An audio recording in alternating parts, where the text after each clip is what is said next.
I would love to talk Thank about you. forgiveness a little bit as well, because when you said the word forgiveness, I realized that that has been quite a journey for me of discovering forgiveness.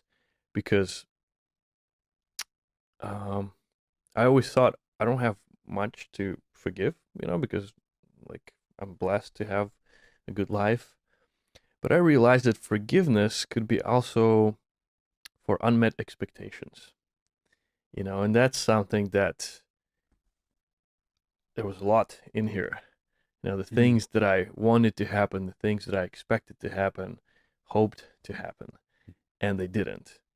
And somehow I developed this grudge, this resentment, which it was difficult to explain. Sometimes it's easier to explain when a person, hurts another person, like it's a direct experience, that you're angry at that person.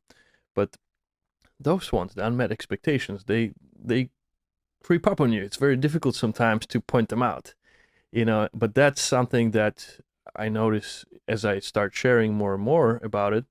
People say that it happens to them as well, and it's something that these resentments, they need to be let go. Otherwise, eventually they manifest themselves in a physical way as certain illnesses, Absolutely. and so that anger, that resentment, that disappointment, all of that needs to be let go.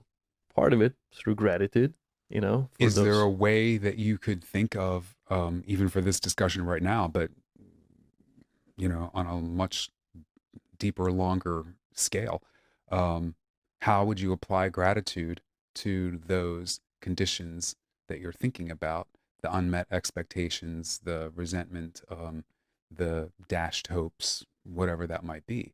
Is there an actual way that you can get yourself to a place of true, like, thank you? Not just like, all right, well, thanks for my problems. So, I'll start with that. And if that's all you got, then Yeah. start with that.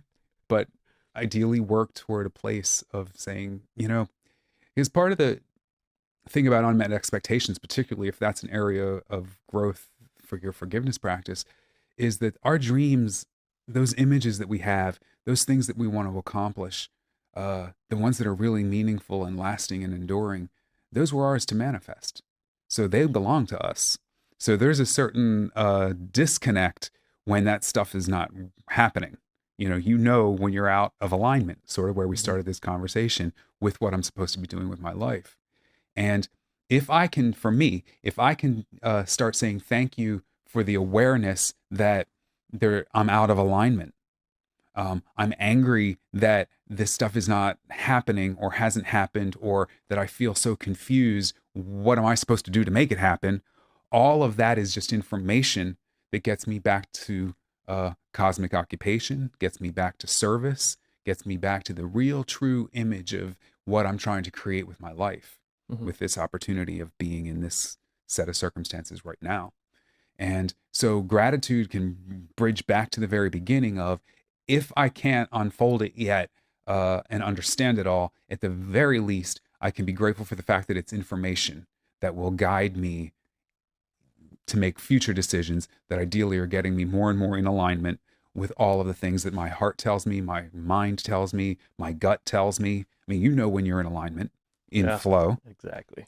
And so even if what I have to say forgive, what I need to find forgiveness for, whether it's a person or a set of a situation or a set of circumstances, uh, um, just going back to say thank you for that. Let's start with that. Yeah. Thank you that I've got clarity that this is not working, and this is not going to keep on going like this. I got to do Yeah. something else.